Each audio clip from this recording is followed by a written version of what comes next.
आइए आज हम चर्चा करते हैं सिंधु घाटी सभ्यता के बारे में। और ये हमारा जो आज सेट है वो सेट है सेट नंबर 3। पहले दो सेट में, सेट 1 और सेट 2 में हम लोगों ने जो चर्चा की वो 25 क्वेश्चन की चर्चा की।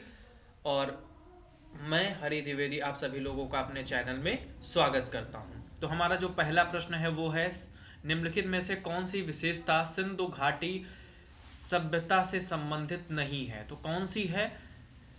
तो वो हो जाएगा चारागाही अर्थव्यवस्था। क्यों? क्योंकि जो ये चारागाही अर्थव्यवस्था है ये कहाँ से संबंधित है? ये वैदिक काल से संबंधित है। जो वैदिक लोग हैं, आर्य लोग हैं, वो पशुचारी अर्थव्यवस्था को फॉलो करने वाले हैं या पशुपालन करने वाले हैं और एक जगह से दूसरी जगह पशुओं को लेकर घूमने वाले व्यक्ति हैं। तो इस वजह से इसका जो आंसर है वो होगा चारागाही अर्थव्यवस्था। सिंधु घाटी की सभ्यता को किस काल से जोड़ा जा सकता है? तो सिंधु घाटी की जो सभ्यता है वो कौन से काल से संबंधित है? कांस्य काल से संबंधित है, जिसे हम कांस्य युग या कांसे का काल भी कहते हैं। अब तीसरा जो प्रश्न है वो है कि हड़प्पा संस्कृति के अवशेष स्थलों का सर्वाधिक संकेंद्रण किस नदी के तट पे हुआ? तो इसका जो उत्तर है वो है सिंधु नदी के तट पर। क्यों? क्योंकि जो ज्यादातर जो इसके स्थल हैं वो कहाँ पे मिले? सिंधु घाटी सभ्यता जो इसका नाम है वो इसी वजह से पड़ा, क्योंकि ज्यादातर जो स्थल हैं वो सिंधु नदी के किनारे हैं। अब जो अगला प्रश्न है वो है कि हड़प्पा की खुदाई में मेसोपोटामिया के मुहरें मिली हैं। इससे क्या निष्कर्ष निकल रहा है? इससे निष्कर्ष ये निकल रहा है कि जैसे ये यहाँ पे हड़प्पा हो गया, ये यहाँ पे मेसोपोटामिया हो गया, तो यहाँ की मोहरें यहाँ पे मिली और एक जगह की मोहरें दूसरी जगह मिली। इससे निष्कर्ष ये निकलता है कि दोनों देशों के बीच या दोनों सभ्यताओं के बीच क्या चल रहा था? व्यापार चल रहा था। और दूसरा निष्कर्ष ये है कि हड़प्पा की मोहरों में क्या डेट भी दी हुई है और वहां के जो अभिलेख कुछ मिले हैं, जैसे उधर के कुछ अभिलेख, मध्य एशिया के अभिलेखों की चर्चा करें, मितन्नी अभिलेख हो गया, तो इनमें हमें क्या मिलता है? एक तिथि मिलती है कि इस डेट में ये अभिलेख लिखा गया। तो उससे क्या पता चलता है कि उस काल निर्धारण में एक तरीके से वो मोहरें सहायता करती हैं। तो इसका इसका जो आंसर हो जाएगा वो हो जाएगा ए और बी दोनों। अब अगला जो प्रश्न है वो है सिंधु घाटी सभ्यता का प्रसार क्षेत्र कैसा था? तो सिंधु घाटी जो सभ्यता है इसके जैसे विस्तार के बारे में मैंने चर्चा की कि सिंधु घाटी सभ्यता कहाँ से है? जम्मू कश्मीर से स्टार्ट होगी। जम्मू कश्मीर उत्तर में, उसका जो मांडा है वो उत्तरी छोर होगा। दक्षिण की बात करें तो महाराष्ट्र का दैमाबाद जो प्रवरा नदी के तट पे है वो उसका दक्षिणी छोर होगा। पूर्व की चर्चा करें तो हिंडन नदी के तट पर स्थित आलमगीरपुर इसका पूर्वी छोर होगा और बलूचिस्तान प्रांत में स्थित सुत कांगेडोर इसका पश्चिमी क्षेत्र होगा। तो इस तरीके से इसका जो आकार है वो कुछ ऐसे बनेगा, एक तरीके से त्रिभुजाकार आकार हो जाएगा, तो इसको हम कहेंगे त्रिभुजाकार। अब आगे चलते हैं छठे प्रश्न की ओर। तो ये है कि हड़प्पा सभ्यता के लोग संभवतः इस्तेमाल करते थे। अब इसमें जो इस्तेमाल ये करेंगे, क्योंकि लोहा ज्ञात नहीं है, पत्थर का जो हल है वो चलता था किस समय? पाषाण काल के समय। तो ये लकड़ी के हल का प्रयोग करेंगे, तो इसका हो जाएगा ऑप्शन बी। सिंधु घाटी सभ्यता के स्थानों की खुदाई में मिले अवशेषों से पता चलता है कि इनके जो मकान थे वो कैसे थे? 2 मंजिले थे और प्रत्येक मकान में आंगन, स्नान घर और रसोई होती थी। तो इसके दो ऑप्शन हो जाएंगे, ए और सी दोनों। निम्नलिखित में से कौन सा कथन सही है? तो जैसे इसमें पहला इन्होंने दिया है, सिंधु सभ्यता में नागरिक सुविधाओं का अभाव था, सिंधु सभ्यता के लोग प्रकृति पूजक थे, सिंधु सभ्यता के लोग मूर्ति पूजक थे। तो जो मूर्ति पूजक वाला है ये सही है। क्यों? क्योंकि सिंधु घाटी सभ्यता से हमें क्या मिलती है? मातृ देवी की मूर्ति मिलती है। और सिंधु घाटी सभ्यता से हमें आदि योगी की भी एक, यानी एक मुहर में आदि देवी के बारे में, जो आदि योगी हैं जिन्हें हम शिव का पूर्वज कहते हैं, उनके बारे में भी जानकारी मिलती है। तो हम कह सकते हैं कि ये लोग मूर्ति पूजक थे। और जो प्रकृति पूजक ऑप्शन दिया है वो प्रकृति पूजक सिंधु सभ्यता के बारे में न होकर वैदिक काल के लोगों के बारे में है। और वैदिक काल के जो लोग थे वो प्रकृति की पूजा करते थे। जो हमारा प्रश्न, अगला जो प्रश्न है वो है हड़प्पा के निवासी किस युग में थे? तो ये हो जाएगा कांस्य युग।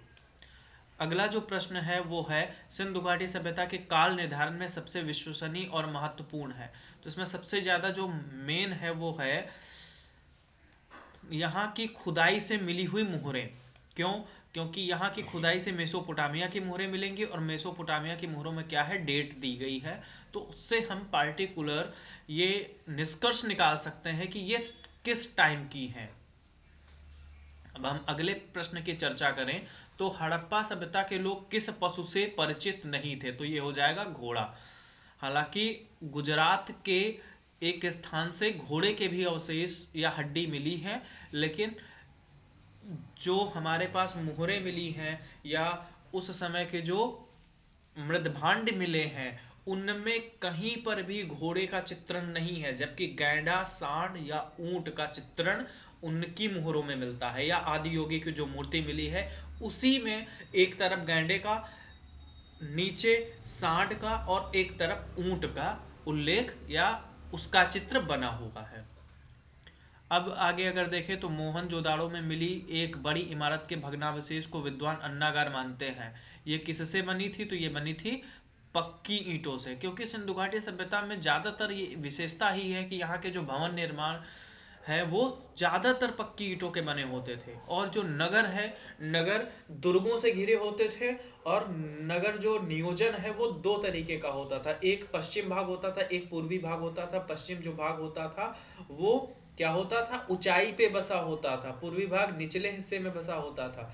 इससे हम ये निष्कर्ष निकाल सकते हैं कि उस समय का जो समाज है वो समाज क्या है, समाज में विभाजन था। उच्च वर्ग एक तरीके से जो जिसे कार्ल मार्क्स क्या कहता है, बुर्जुआ वर्ग, या जिसे कुलीन वर्ग मानता है, तो वो कुलीन वर्ग कौन सा है? जो पश्चिम की ओर रह रहा है। उनके जो मकान है वो भी काफी विस्तृत हैं, काफी ज्यादा अच्छे, यानी उनसे कई पुरावशेष ऐसे मिले हैं जिसके निष्कर्ष के आधार पे कहते हैं कि ये लोग काफी संपन्न लोग थे। जबकि जो पूर्व में रहने वाले लोग हैं उनके मकान के जो साइज हैं वो भी छोटे छोटे हैं, और इस तरीके से हम कह सकते हैं कि वो मजदूर रहे होंगे या और कोई छोटा काम करने वाले व्यक्ति रहे होंगे। अगला जो प्रश्न है वो है सिंधु सभ्यता के लोग विश्व की तत्समकालीन सभ्यताओं से किन बातों में आगे थे? तो ये किस वजह से आगे थे कि यहाँ पे एक तो जैसे कपास की खेती हो गई, उत्तम नगर आयोजन हो गया और पक्की ईंटों का प्रचुर प्रयोग, तो ये तीनों चीजों में आगे थे। वैसे कपास की खेती का जब अगर बात करें या हम एक तरीके से जो और खेती है गेहूं एवं जौ की खेती की बात करें तो उसके बारे में हमें एक स्थल है नवपाषाण कालीन मेहरगढ़, और मेहरगढ़ से हमें उसकी जानकारी मिलती है। लेकिन अगर पुरातात्विक स्रोत के आधार पे कपास के बारे में देखें, सिंडन जो सिंधु घाटी सभ्यता का नाम पड़ा वो इसी वजह से पड़ा। और यहाँ के जो मृदभांड मिले उन पर सूती कपड़े से लिपटे हुए एक तरीके से एक डोर टाइप की बंधी हुई थी, जिससे ये निष्कर्ष निकाला गया कि जब ये यहाँ पे सूती कपड़ा है तो कपास उत्पादन भी होता रहा होगा। अब हड़प्पा वासी किस फसल से अनभिज्ञ थे, यानी कौन सी ऐसी फसल थी जो नहीं जानते थे? तो गेहूं और जौ, तो ये तो जब मेहरगढ़ में 7000 बीसी या ईसा पूर्व में पैदा हो रही है तो जानते ही होंगे। राई जो है उस समय के राजस्थान में होती थी। गन्ना की चर्चा करें तो गन्ना जो है उष्णकटिबंधीय फसल है, और आलू, गन्ना और तंबाकू भारत में जो है ये पुर्तगालियों के द्वारा लाए गए। और पुर्तगाली कब आएंगे भारत में? 1498 में। तो जब ये 1498 के बाद भारत में लाए गए तो गन्ना की जो फसल है वो भारतीयों को ज्ञात नहीं थी, या एक तरीके से कहें सिंधु सभ्यता के जो निवासी थे उनको इसके बारे में जानकारी नहीं थी। सिंधु घाटी सभ्यता के लोग नाना प्रकार की सब्जियां, अन्न, फलों का उपयोग करते थे किसमें? क्योंकि वो निरामिष तथा सामिष दोनों का सेवन करते थे, मतलब शाकाहारी भी थे और एक तरीके से मांसाहारी भी थे। मांसाहारी में क्या हो जाएगा, नदियों के किनारे जो मछली वगैरह है उसका भी सेवन करते थे। क्यों? क्योंकि जो प्राचीन, उनसे पहले की जो ग्रामीण सभ्यताएं हैं, जो ग्रामीण संस्कृतियों से विकसित हुए लोग थे, तो वो शुरू में तो शिकार से ही मनुष्य ने भोजन करना चालू किया, अब प्रारंभ में यदि मनुष्य जो भोजन है वो शिकार के माध्यम से ही कर रहा है, तो ज्यादातर लोगों के जो पूर्वज है शुरुआत में मांसाहारी ही रहे होंगे। आगे जाके जब उसने फसल उत्पादन नवपाषाण काल में चालू किया और जो मृदभांड है, जब चाक का यूज हुआ तो मृदभांडों के प्रयोग होने के कारण उसका भंडारण करने लगा, और पहिए के आविष्कार होने की वजह से या आग का प्रयोग करने की वजह से उसने उसको पकाकर खाना तैयार कर दिया। अब उसको एक जगह से दूसरे जगह ले जा सकता था, इस वजह से वो किस ओर एक तरीके से जाएगा, क्योंकि कृषि का प्रयोग होने लगेगा, कृषि से अतिरिक्त तो उपज मिलेगी और उस उपज को वो खाने के तौर पे या उसको संरक्षित करके रख लेगा, आगे उसका प्रयोग करेगा। तो इस तरीके से वो मांसाहारी से शाकाहारी की ओर, यानी एक तरीके से खाने का जो उसका बिहेवियर था ये चेंज हुआ। तो जो अगला प्रश्न है वो है, सिंधु घाटी सभ्यता से संबद्ध लोगों के मनोरंजन का मुख्य साधन क्या था? तो उस समय क्या है, आज की तरह जैसे हम गेम वगैरह खेल लेते हैं या यूट्यूब वगैरह है या गूगल वगैरह है, ये तो कुछ था नहीं, और ना ही क्रिकेट वगैरह जो है वो भी कोई गेम नहीं था। तो उस समय के लोग क्या करते थे, नृत्य करते थे, गायन करते थे। और यदि नृत्य और गायन के बारे में चर्चा करें तो हमारे पास जो प्रागैतिहासिक चित्रकारी हमें मिली है, जैसे भीमबेटका के बारे में चर्चा करें जो मध्य पाषाण काल का स्थल है, तो वहां के गुफा चित्रकारी से भी हमें समूह नृत्य के बारे में जानकारी मिलती है।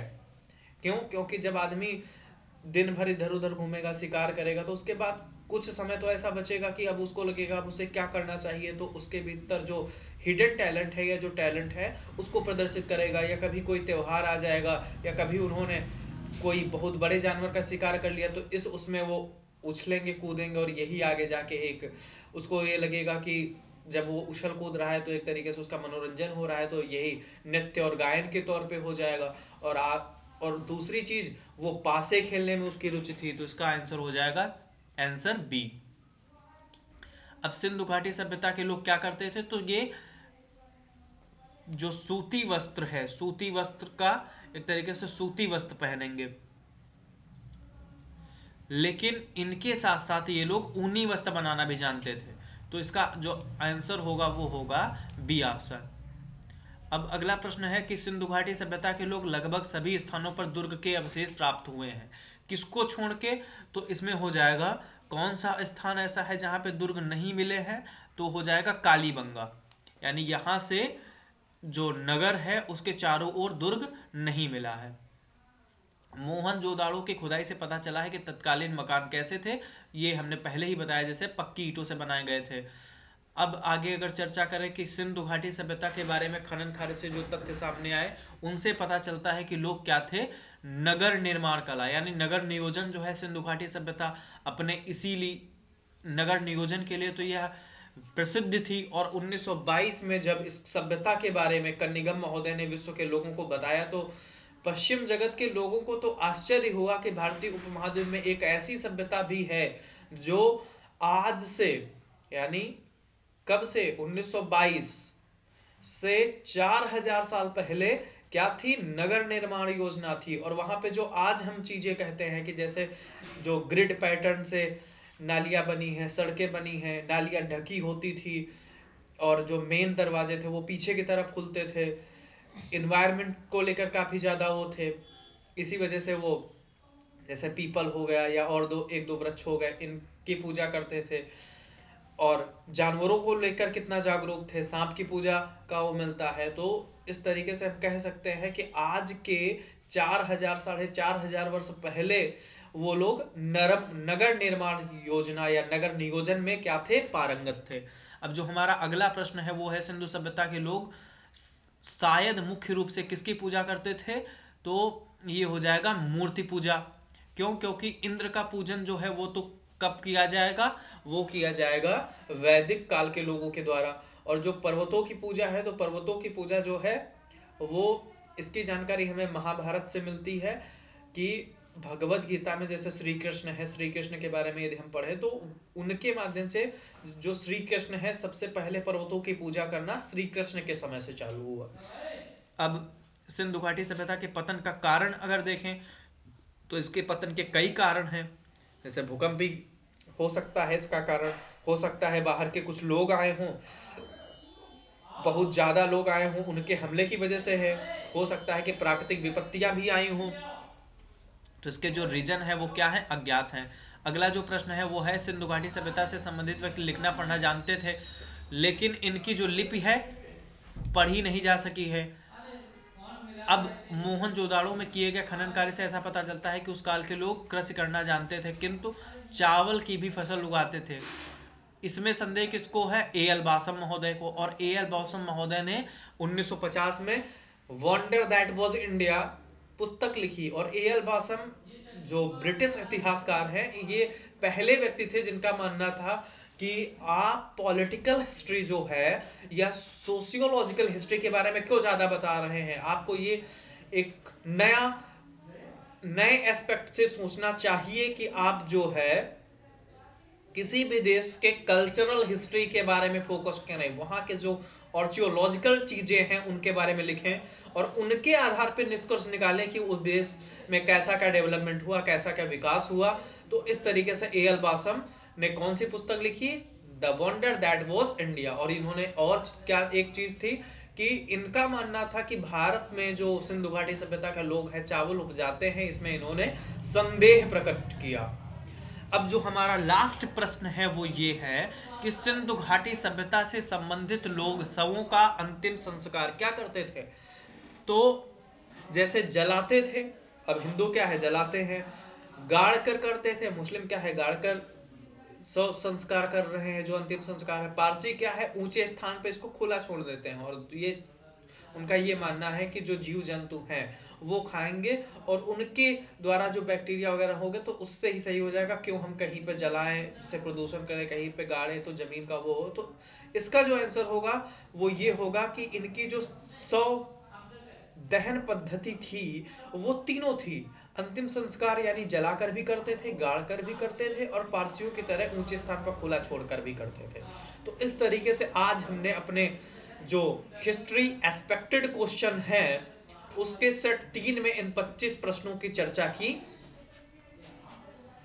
मैं कोशिश करता हूं कि आपको ये वीडियो पसंद आया होगा। धन्यवाद।